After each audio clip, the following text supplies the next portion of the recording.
150 రోజుల పాలనపై శాసనసభలో ముఖ్యమంత్రి చంద్రబాబు నాయుడు మాట్లాడారు.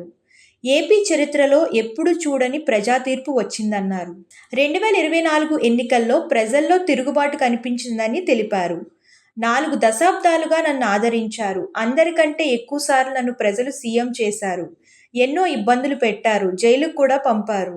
బాంబు దాడి నుండి శ్రీవారే నన్ను కాపాడారు. నేను ఏ తప్పు చేయలేదు. సీఎం అయ్యాక రాష్ట్రాన్ని బాగు చేస్తారా, చేయగలుగుతామా అనే నమ్మకముందా అని పలువురు నన్ను అడిగారు. నేను పారిపోలేను. అధికారం ఉన్నా అధికారం లేకపోయినా ప్రజల కోసమే పనిచేశాను. ఇప్పుడు కూడా ప్రజలు తీర్పిచ్చి నన్ను గెలిపిస్తే అభివృద్ధి చేసే తీరుతాను అని ప్రతిజ్ఞ చేసి ముందుకు వచ్చాను అని సీఎం పేర్కొన్నారు. సంక్రాంతి నాటికి గుంతల్లేని రోడ్లు, ఇప్పటికే రాష్ట్రంలో 101 అన్నా క్యాంటీన్లు ఉన్నాయన్నారు. భవిష్యత్తులో మరిన్ని అన్నా క్యాంటీన్లను ప్రారంభిస్తామని సీఎం తెలిపారు. బెజవాడలో వరద సమయంలో 500 కోట్ల విరాళాలు వచ్చాయని, కూటమి ప్రభుత్వంపై నమ్మకంతో ప్రజలు కూడా స్పందించారన్నారు.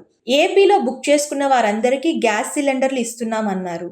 వైసీపీ ప్రభుత్వం చెత్త పన్ను వేసింది గాని చెత్తను ఎత్తలేదని విమర్శించారు. ఏపీలో 83 లక్షల మెట్రిక్ టన్నుల చెత్త పేరుకుపోయిందని తెలిపారు. మేం చెత్త పన్ను రద్దు చేశాం, చెత్తను తీయిస్తున్నాం అని తెలిపారు. అర్చకుల జీతాలు చాలని జీతాలు వస్తా ఉంటే 10,000 నుంచి 15,000కు పెంచాం.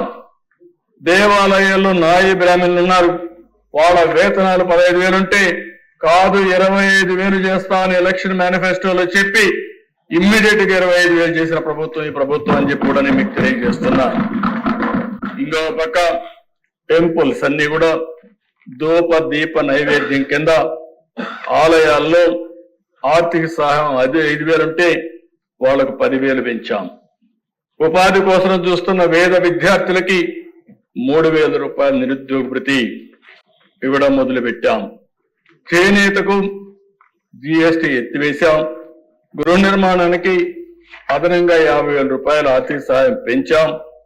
రైతులకు గత ప్రభుత్వం బకాయిలు పెట్టిన 1,674 కోట్ల రూపాయలు చెల్లించి ఈ రోజు ఎవ్వరు ప్యాడీ ప్రొక్యూర్మెంట్కి ఇస్తే 48 గంటల్లో వాళ్ళ అకౌంట్ కు డబ్బులు పంపించే పరిస్థితిగా తీసుకున్నాం.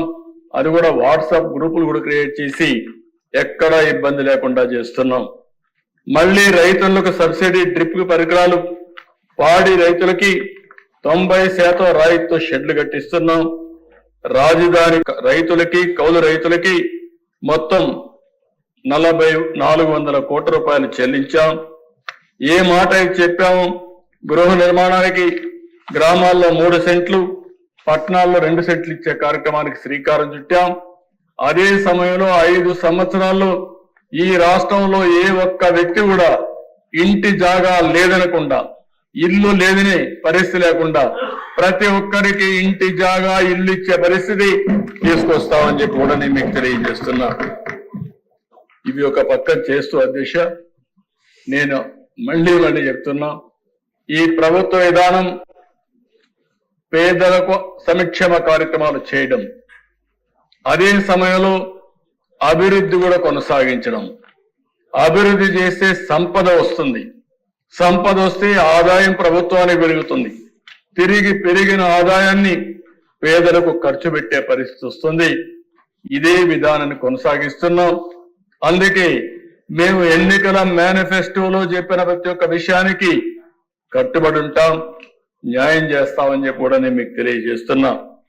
ఇంకో పక్క అభివృద్ధి వైపు వచ్చిన ప్రదేశ అమరావతి. ఆ రోజు మీరు చూస్తే అమరావతి కానీ పూర్తయి ఉంటే మనకు ఒక నగరం వచ్చేది. ఒక నగరం వస్తే ఆర్థిక అభివృద్ధికి కేంద్రంగా ఉండేది. దీనివల్ల ప్రభుత్వానికి ఆదాయం పెరిగేది. దేశంలో ఎక్కడ చూసినా పట్టణాల్లో ఎక్కువ జనాభా ఉంటారు, అదే మరిగా ఆదాయం కూడా ఎక్కువ వస్తుంది.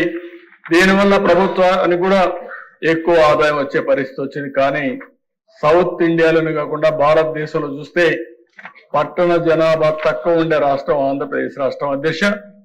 దీనివల్ల కూడా మనం చూసినప్పుడు దక్షిణ భారతదేశంలో తక్కువ పర్ క్యాపిటల్ ఇన్కమ్ ఉండే రాష్ట్రం కూడా మనది.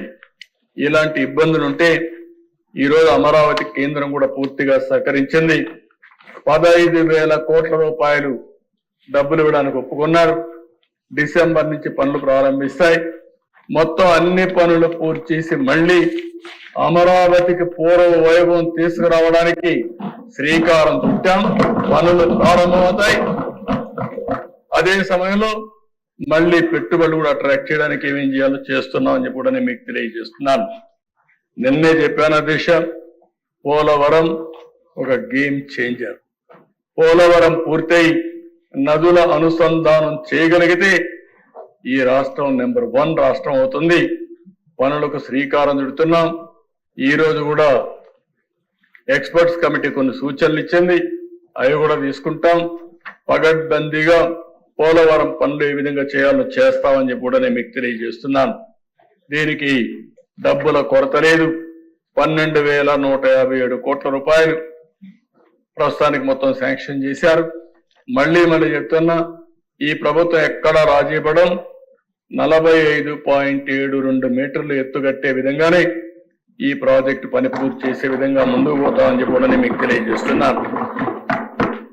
ఇంకో పక్కన దేశ 1-2 కాదు, కేంద్రం డబ్బులు ఇస్తే, సెంట్రలీ స్పాన్సర్ స్కీమ్స్ లో డబ్బులు వస్తే అన్ని కూడా డైవర్ట్ చేసేశారు. 4,500 కోట్ల రూపాయలు కేంద్ర నిధులు డైవర్ట్ చేసి కేంద్రం నుంచి డబ్బులు తేలని పరిస్థితికి వచ్చారు. ఈ ప్రభుత్వం వచ్చిన వెంటనే 4,500 కోట్ల రూపాయలు పే చేసి మళ్ళీ కేంద్రం నుంచి డబ్బులు తెచ్చే ప్రక్రియకు శ్రీకారం చుట్టామని చెప్పి కూడా నేను మీకు తెలియజేస్తున్నాను. దీంట్లో ఒక ఎగ్జాంపుల్ మీరు చూస్తే అధ్యక్ష, నిన్న కూడా డిప్యూటీ సీఎం గారు మాట్లాడారు, జల్ జీవన్ మిషన్. కేంద్రం 45% గ్రాంట్ ఇస్తున్నారు, మిగిలిన డబ్బులు మనం పెట్టుకోవాలి. కొన్ని రాష్ట్రాలు అయితే 1,00,000 కోట్ల రూపాయలతో ఇంటింటికి ట్యాప్ ఇచ్చే పరిస్థితికి వచ్చారు. ఇంకో పక్క వాటర్ కూడా సస్టైనబుల్ సోర్స్ లో తీసుకునే విధానానికి శ్రీకారం చుట్టారు. ఫస్ట్ గైడ్ లైన్స్ ఫిలాసఫీ మీరు చూస్తే మామూలుగా టెంపరవరీ బోర్డు నుంచి కాదు, టెంపరవరీ సోర్స్ నుంచి కాదు, సస్టైనబుల్ సోర్స్ ఉండాలి. అక్కడనే ఇంటింటికి ట్యాప్ ద్వారా నీళ్లు ఇవ్వాలని కేంద్ర ప్రభుత్వం చాలా స్పష్టంగా నిర్దిష్టంగా ప్రకటించింది. అందులోనే తెలుగుదేశం పార్టీ కూడా ఎన్డీఏ కూటమి మొన్న ఎన్నికల్లో చెప్పాం, ఇంటింటికి నీళ్లు ఇస్తాం, ట్యాప్ ద్వారా నీళ్లు ఇస్తామని చాలా స్పష్టంగా హామీ ఇచ్చాం. ఆ హామీకి కట్టుబడి ఉన్నాం. ఒక పక్కన డిప్యూటీ సీఎం గారు, ఇంకో పక్క నారాయణ గారు అమృత్ కింద ఇంటింటికి నీళ్లు ఇచ్చే కార్యక్రమానికి శ్రీకారం చుడతామని చెప్పి కూడా నేను మీకు తెలియజేస్తున్నాను. ఇంకో పక్కన దేశ పంచాయతీలకు 990 కోట్ల రూపాయలు రిలీజ్ చేశాం. ఫైనాన్స్ కమిషన్ డబ్బులు ఇప్పుడు మళ్ళీ ఒక 1,100-1,200 కోట్ల రూపాయలు వచ్చే పరిస్థితి ఉంది.